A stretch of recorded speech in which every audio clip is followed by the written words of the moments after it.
You've booked your cruise, your countdown is on, and now you're looking at shore excursions, thinking, where do I even start? Whether you want adventure, culture, or just a relaxing day in port, picking the right shore excursion can make or break your cruise experience. Today, I'll walk you through how to research shore excursions like a seasoned adventurer, even before you've booked a single one. At the end, I will tell you what my number one suggestion is for getting ready to book shore excursions. Step 1, learn about the port itself. Some ports are walkable and full of things to do right off the ship. Others really require more transportation to reach a lot of the things you may be interested in.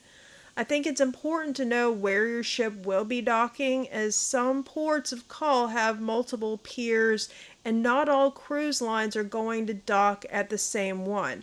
This can greatly influence the ease of transportation in some instances. There are various tools that you can use. Google and Google Maps. A quick Google search can turn up a lot of additional information on ports, places that offer excursions, etc. I also like to look at Google Maps to see what may be available in the port itself or how far the pier may be from a particular meeting location for an excursion. YouTube blogs for real cruiser experiences. There are a lot of YouTube videos out there on specific ports and discuss the best things to do and the ways to get around. ChatGPT. So, I recently heard from watching a video that ChatGPT can be used as a tool to help plan port days, especially if you plan to explore on your own. So, I put in a very easy, simple prompt for Cozumel. And while it needs some refinement, it was able to give me various different ideas for each stage of the day. So you really have to customize it just a little bit, but with the activities and even the links that it provides in there where you can go to additional websites to look up more information, it's actually a great place to start and centralize without having to spend an hour in Google searching this up. So with subsequent prompts, I really think that this is a great way to streamline your research process. You also really want to know if this is an area you can explore on your own or if you're going to need a more structured tour to save you time, money, and maybe even a little bit of hassle. Step 2 can be a really difficult decision, is kind of deciding on the type of experience that you want. Kind of figure out what kind of vibe you might want for the particular day. Are you looking for an adventure excursion where you may be doing zip lines or hiking or ATV? Do you want to relax and have a laid back beach day or a spa day? Do you want to immerse yourself in the culture of the area with city tours, cooking classes, historical ventures? And you also have wildlife encounters. Do you want to swim with dolphins? Do you want to see whales or turtles? This is going to help you narrow your search so you're not overwhelmed by dozens of different options that don't really fit what you want. If you have a port-heavy itinerary, I'd recommend jotting down multiple options for each port. Is there a particular port where wildlife encounters or snorkeling might be better than some of the others? Is there an optimal choice for a beach day? If you want to ensure that you have varied excursions, for example, so you don't want to do beach day, beach day, beach day, then you're really going to want to keep this in mind and kind of carefully decide what you want to do in each particular port of call. Then you want to research through multiple sources. Don't rely on just one site, compare information. I like to begin with the cruise line excursion site It's reliable. It's often a lot pricier, and I've heard that a lot of times they have a larger crowd, but it is a good way to get a handle on the types of things that are available in a particular port of call. You can look at third party excursion companies like Shore Excursions Group or Viator. You can also go to message boards like Cruise Critic or Reddit. And of course, YouTube itself has a lot of port day videos. There are a lot of videos from cruisers that are reviewing different excursions, various resorts that you might be able to go to, or other things that they've done. Read reviews on these carefully. Look for comments about timing, crowd size, the quality of the guide. These details can make a really big difference. I also noticed in a lot of reviews that I've looked at from sites like Viator that they discuss the ease of getting to the meeting point for the excursion and actually finding the excursion. And these include some real horror stories actually about not being able to find their excursion, or, even worse yet, that they went to the location they were provided and there was nobody there. Compare prices and what's included. Sometimes a cheaper excursion isn't actually cheaper when you factor in transportation that you need to get somewhere, entry fees you might have to pay, and purchasing lunch, snacks, beverages. Always check the duration. Most excursions list their time in hours. Some have set times that they leave, and others may have a couple different options. You want to triple check the times that your ship is going to be in port to make sure that the beginning and end times for the excursion work with the ship's schedule. Group size. Cruise ship excursions are known for typically having a larger group size than third party excursions or more private excursions that you book independently. Are meals and beverages included? The descriptions are going to tell you whether or not food and drink are included. If they're not, see whether or not you might be able to get back to the ship in time for lunch, or if you're going to need to spend additional money for food and drink while you're out. Transportation. Many excursions do not necessarily include transportation to the meeting point. A lot of them will tell you about how much that's going to cost via taxi, or how long it may be if you're trying to walk from the pier. Sometimes you can get there depending on the docking location, which is why I mentioned it's important to know where your ship's going to dock. But it could still be a 10 to 20 minute walk from the pier, so if that's not something that's reasonable for you to be able to do, either because of mobility, maybe you have kids that may not want to take that walk, you need to know that information before you book. Also consider all the members of your party and the activity level. Some excursions can require significant physical exertion, which may not be suitable for everyone, so keep that in mind. Cruise line excursions, you're going to pay more for that peace of mind. That's really because the cruise line excursions, they're going to make sure you get back to the ship even if the excursion gets delayed by traffic or some other unforeseen circumstance. It's going to wait for you, or they're going to get you to the next port of call. That's a really extreme case.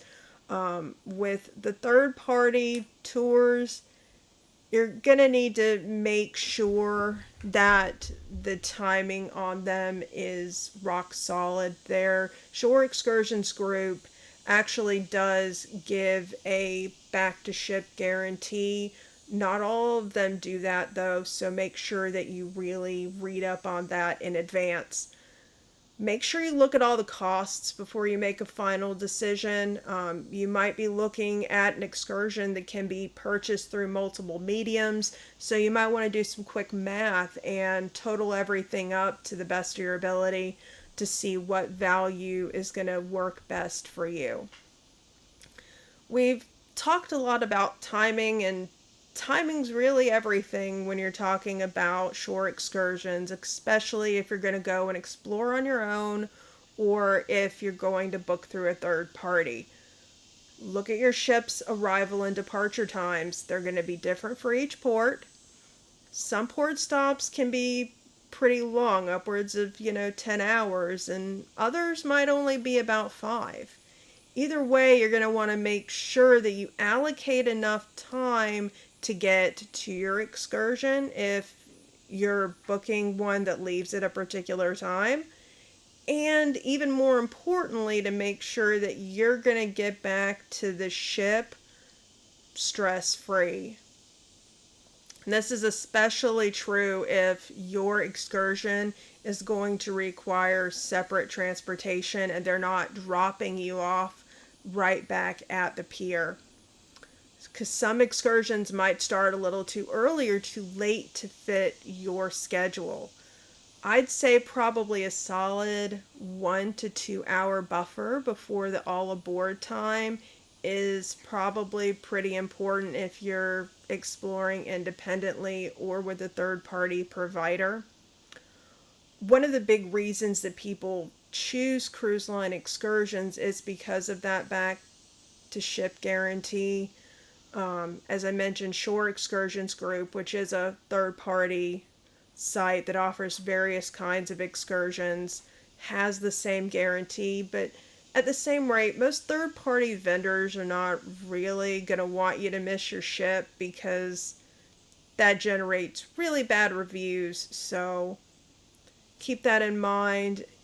The only way that I'd really think that a cruise line back to ship guarantee is going to be super critical is if you're trying to do an excursion that would take you a significant distance away from the cruise port itself, like a 3 or so hour bus ride just to get to the excursion you're taking.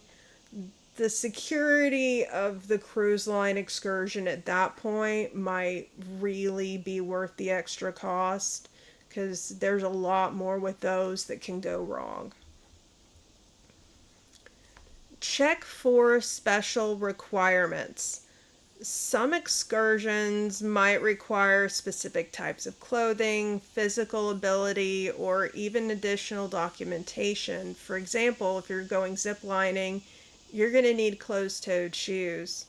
If you happen to be crossing a border as part of your excursion, you might need to bring your passport.